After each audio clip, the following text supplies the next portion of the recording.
The cabin. We had some fun times at the cabin. I don't know how much you remember of it because it's fuzzy for me, but I actually remember every time we were at the cabin. Really? Yeah. Okay. I never got. There was only one other time that I got super blackout drunk with you and the Set of Flame Boys to where, I was like, fuck. And I think it was the time y'all actually invited me on stage, and I was doing.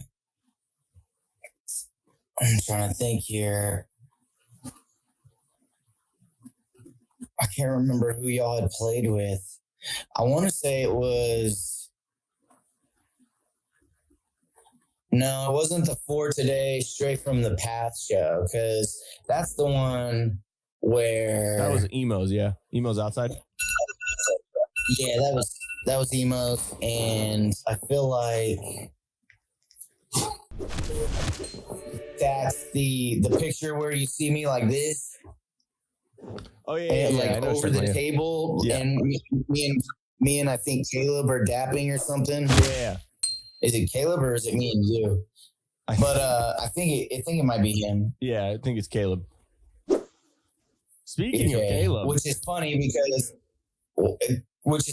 if you go a couple pictures down in what used to be the album of the cabin, you go a couple pictures down, it's me and fucking Caleb facing off he's about to get fucking hit because he had yelled, he had got onto you about something or thought it would be funny to punk you. And I was like, well, okay, how about I punk you then, bro?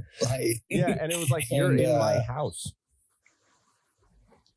Yeah, that was a weird moment. But like the picture was the most hilarious thing ever. Yeah. And it was also hilarious because you were in bright yellow Dickies, which that dubbed you in the name of Banana Pants, which we called you Banana Pants for a very long time. I always wore it with that like weird heavy Lolo shirt. Yes, so great. It was like this blue weird neon. I wish I could find that fucking shirt again, man. It ruled so hard. You definitely could be picked out of a crowd. Let's just say that. Yeah, I was I would consider myself, at least at the time, like when metalcore was really starting to peak. I feel like I was still in the what would you call it? I was in the grindcore. Yeah. The grindcore area where they had the bright colors and the crazy psychedelics along with Arsonist Gets All the Girls, like all that shit. Yeah, exactly. Yeah. That was me. I was that guy out of the group. I think the only other person who sort of shared the same affinity was Aranda. Oh yeah. Yeah. I think he was the only one who would listen to like weird shit with me, and we'd just be like, "This is cool, right?" And like, "Yeah." And we just knew, like, man, we show this to anyone else, they'd be, like, "What the fuck is this, dude?" It's like 30 minutes of a guy banging on a trash can with a ball peen hammer. Yeah, exactly. Art, you fucking assholes. Yeah. Yeah, dude. Were you there the last party of the cabin when we all beat the shit out of that one kid? Ooh, no, I don't think his name was Justice. I think it was one of the many times that I tried to couldn't make it. Yeah. Yeah, well, no, not couldn't make it, but I think like towards the end there, I don't think I was around for a lot of things. Yeah, towards the end there, kind of. I mean, because when would you say y'all officially broke up? Oh well, we broke up. It was probably 2011. I guess I shouldn't say officially. When was the last show you think? What's that? Maybe 2011. I don't know. Okay. Yeah, because maybe 2012. Okay. Yeah, because we played one more show after after Johnny had been out. And we had Marty from Bone and Blue filling in for us. Okay. And yeah, I think.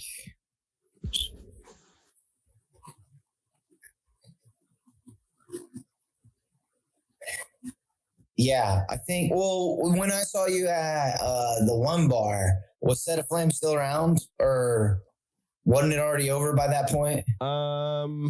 Yeah. Hold on one second. When I saw you and Corey, when you were bar backing. Okay. Yeah, you're good. When I was bar backing. Oh, at Barbarella, the dance club. Yeah. I at that point, I think I only worked there for a couple of months while Set Aflame was still going on. And then Set Aflame broke up, and I was just like, fuck it. Like, this is party time now, you know? Okay. So that was towards the end then. Yeah. So. Well, the last party at the cabin that we had was quite interesting because, like, okay, so because we would have Whiskey Wednesday every Wednesday. And there was this one chick, Cameron. Sketchy dudes, all that good stuff. Oh yeah. There was this one chick, Cameron, who lived down in San Antonio. Everyone called her the catfish because she had the little piercings right up here, and and anyway, so she had she was the kind of chick that wouldn't hit me up until the day before. So like the Tuesday before, and she would hit me up on Facebook like, "Hey, are you still partying?" Blah, blah, blah. And then she would come over and we'd get drunk and like fool around, but we wouldn't hook up. It's a respectful partier, bro. Yeah, exactly. But it was one of those things where she would only hit me up to come party. She wouldn't and then she would flirt with me and do all that shit. But we had kind of built up this thing, so I was like, she's kind of cute, whatever, let's try something. And then then she would make out with me and do all that, and then she would crash in my bed, but then would be like, "Oh, I'm on my period," or "Oh, I'm tired," or "Oh, I'm too drunk," or whatever, time after time. Oh, bro. Yeah. And then so one time we hooked up. And she was actually friends with Topher. Do you remember Topher? He started living there at the very end. No.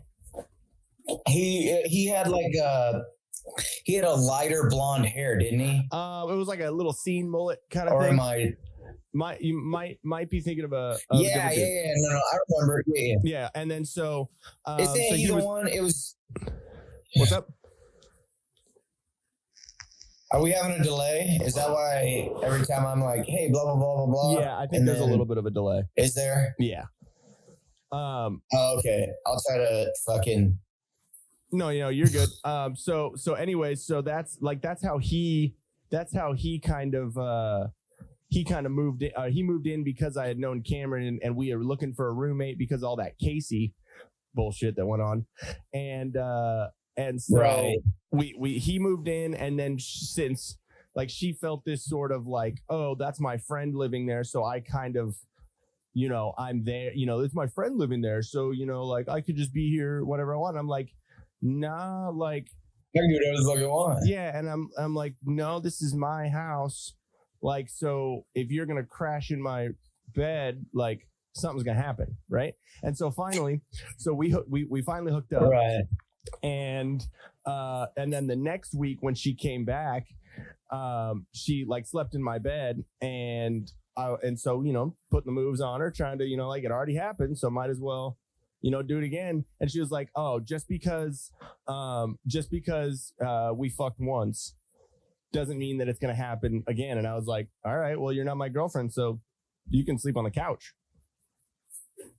And she didn't like that too much. So called me an asshole, did all this fucking shit. And then and she did sleep on the couch. She didn't go home. So I basically figured it was she was only, she was only flirting with me and making out with me. Yeah, to sleep over at the house so she could get drunk and party at my house and drink for free and then not have to drive home. Right. So I was like, nah, I'm not gonna get used like that. So then the next week, and so I basically went online and was like, hey, like we're having Whiskey Wednesday again, but if you're not wanted here, then just don't show up. You know who you are, and just there's no reason for you to be here if you're just going to use us for for free this, free that, and then just kind of be an asshole. And so fucking the first person that more than one person took that, huh? Yeah. And so the first person who fucking commented on it was Cameron. She's like, oh, I love you, and like fuck all those people, like blah blah. And I'm like, and I was in my asshole stage, so I was just like, I'm talking about you. Yeah, right. Oh man. So it was and then it went, it was like 200 fucking comments of like me and her going back and forth, and everyone else fucking shitting on her and blah blah. And then I was like, look, you're not wanted, don't show up. And so it was kind of hilarious because she did show up with another dude. Which is, wait a minute, I think I was there for that. Yeah, and so she showed up with another dude. His name was Justice, already douchebag. And so she shows up, and then she tries to crash on the downstairs couch with him. And I was like, no, like, you're not gonna like come over, not fuck me, and then get mad and bring another dude to my house and then fuck him on my couch. That's not happening. Right. And so I kicked them out. And then that was a whole big deal for the next week. And then our last party was that next week. So came over, and the second they walked in, I told her, just letting you know, no one wants you here. And no one definitely wants this dude bro douchebag that you're bringing over here. So don't talk shit. Don't start shit, and nothing will happen. You know what I mean? We're trying to have a fun time. I figured I was a dick, but I was at least still cordial. I was still like, you're at least still allowing them to be there and hang out and shit, or whatever. Yeah. And so Casey was there also, and she didn't like Cameron at all. Being comfortable with violence is a must nowadays. Whether it's in a parking lot, a store, at school, church, Kenosha, car lot, middle 1, of the street. 2, and 3. Yeah. 1, 2, 3. If you're faced with 4, violence... 5, 6. Wow, Offspring. Yeah. That's the loudest concert I've ever been to, actually. Oh, okay. Which is kind of... Ixnay the Hombre, favorite album. Okay, go ahead. Pretty fly for a half white guy. If you're faced with violence, be calm, be confident, and be comfortable. From the mat to the field, in comfort, there is confidence. Have both with Violent Vibe Tribe. We got to figure out this little ad read a little bit. Got to work it around. But basically, you got to have that violent vibe about you. It doesn't mean be violent towards people. You just know that you always got to be prepared. Be prepared. Keep on your toes. Be like Rittenhouse. Keep your eyes peeled. I never got that terms. Peeled. This is like onions. Open. Oh yeah, but is that peeled? It's not like you're not peeled back, I guess. I don't know. Basically, just always know your surroundings. Always know what's going on, because especially nowadays with all the stuff going on, there's shit can pop off, man, and shit can get crazy, and you could find yourself at a Travis Scott concert, or hanging out with Alec Baldwin. But anyways, go check out violentvibetribe.com and use the promo code TD20 for 20% off your entire order. And Till Death Studios and Violent Vibe Tribe are going to be doing a sweet collab on a little sticker pack. So stay tuned on all that, and I'll definitely be finger blasting the... I'm going with guns. Damn it. You're a little slow over there. Dwight, you ignorant slut. Yeah, but make sure you check out all that, and we're going to be doing that sticker pack, and so check out all the all the social medias for all that info. And speaking of social medias, at violent_vibe_tribe, to go like and share and subscribe and follow them and diddle, all the things. But yeah, go check them out. Again, Violent Vibe Tribe. Make sure you keep your eyes peeled. Try to relax your anus. Be a banana. I'm a banana. Do you remember that video? No. Oh, I have so many good things to share. Yeah, so go check it out. And and Nick Wright also is the owner of the company. So, and he's been on our podcast a couple times. So go check out one of the episodes. Later. So it was an interesting situation. And then so I remember I was standing on that back patio, that tiny little back patio outside the back door, and watching. And Casey and her had kind of been like talking shit to each other the whole night, or giving eyes, or like whatever. And then so I'm standing there drunk as hell up on the back patio, and I see Casey walk up to Cameron, who Casey was a good 50 pounds more than Cameron was. I will say that. For sure. And so she goes up to Cameron. She's like, bitch, no one wants you here. Why the fuck are you here? Get the fuck out of my house. And everyone's like, oh shit. And so and Cameron's like, fuck you. Shit. Like literally like, fuck you. And to her face. And I'm standing there like, this is hilarious. And so I'm not this kidding. About to go down. Yeah, and I'm like, ha ha ha, this is because of me. And so I'm watching this, and that's so fucked up but funny. I was an asshole. Like I know and admit I know I was an asshole. Right. So Casey, I think it rules, full on fucking linebacker gut checks her and knocks her to the floor and is like, poof, poof, poof, like beating her like a man. And I'm sitting there like, bro, I do remember Casey looks like she knew how to throw hands, bro. Yeah, I remember Casey. That's a whole I actually liked her. Yeah. And I was about to be pissed off at you because of her, dude. I remember that. Yep. Because I was like, man, she actually seems like.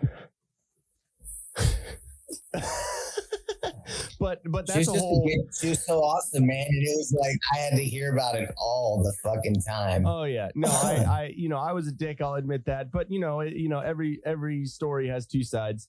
But and it's not true. I probably explained my side of the story, to the best of the best that I could because I was a drunk ass.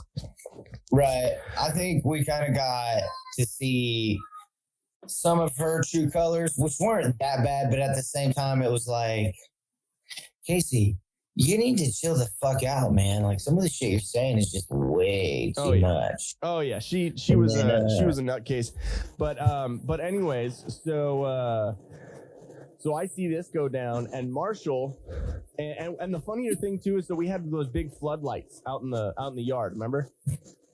Like the big ass floodlights, so you could see everyone partying or whatever, because it was a big ass yard. So we had the floodlights, and then Marshall was outside pissing in the backyard, and when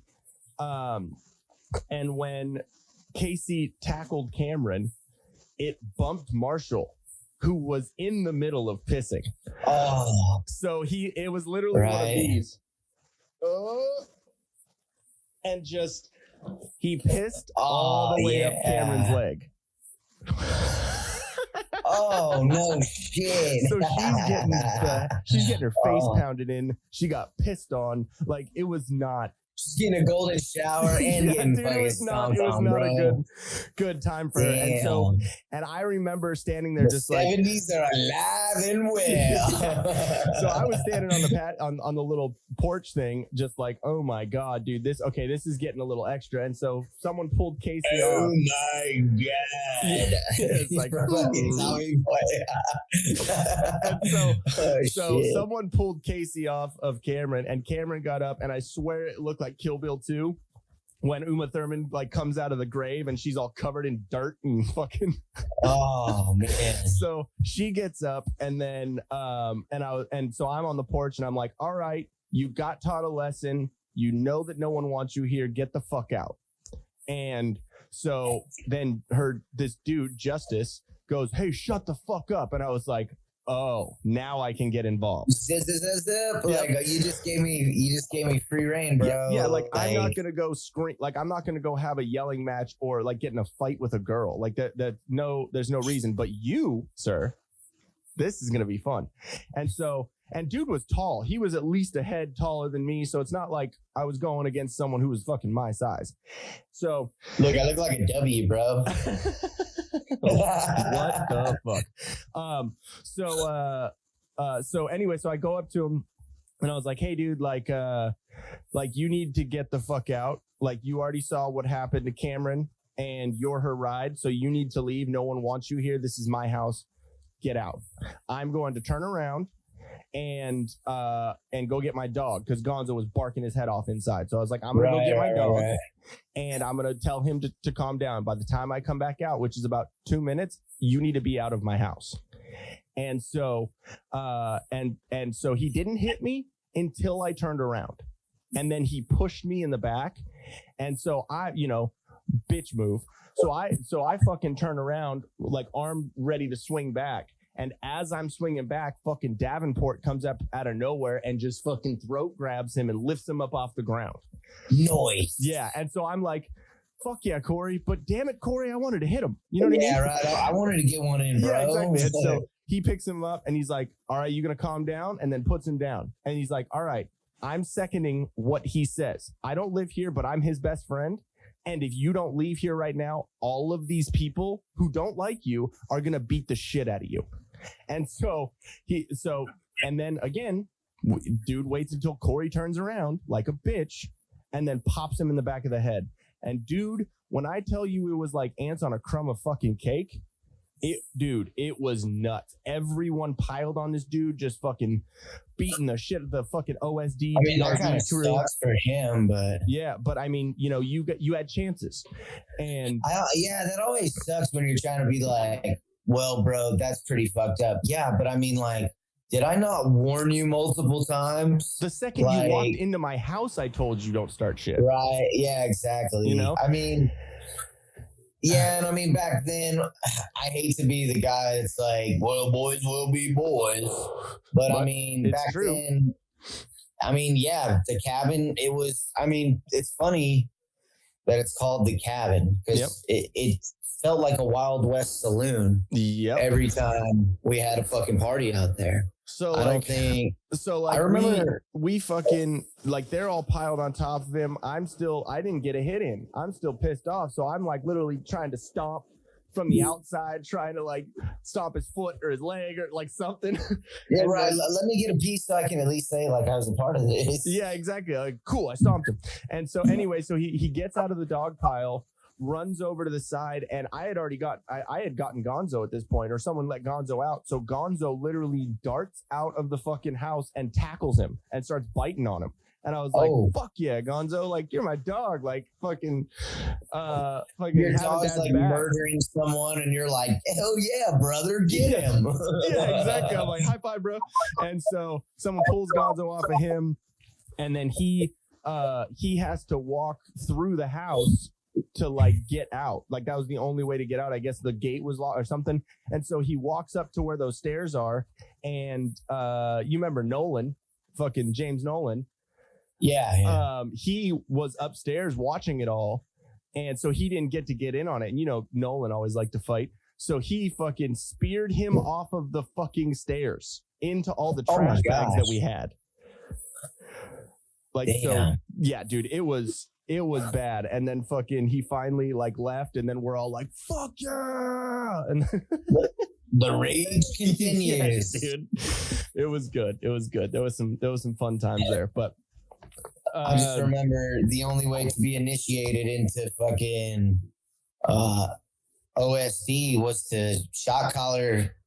Had to put the shot collar on and stream, bro. That was initiation. Oh yes, dude. I think I still got the video that Marshall put together of all that shit. Yeah, I think it's still on YouTube actually. It's like iPhone party or something. I think that's what he called it.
Dude, I watch it every once in a while. I'm like, dude, I miss those times. I mean, I don't miss them, but I miss them. You know what I mean?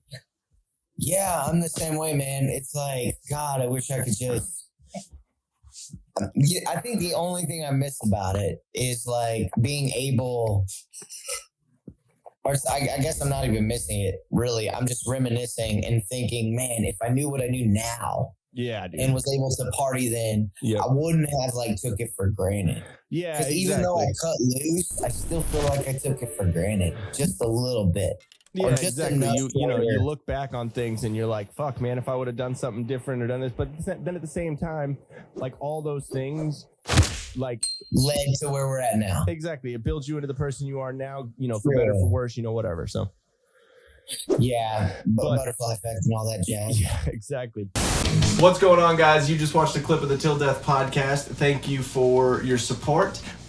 Make sure you click the subscribe button down here. Click one of the videos, one right here or one right down here. You just, like Biden, you just got to keep punching at it and punching at it and punching at it. Come on, man.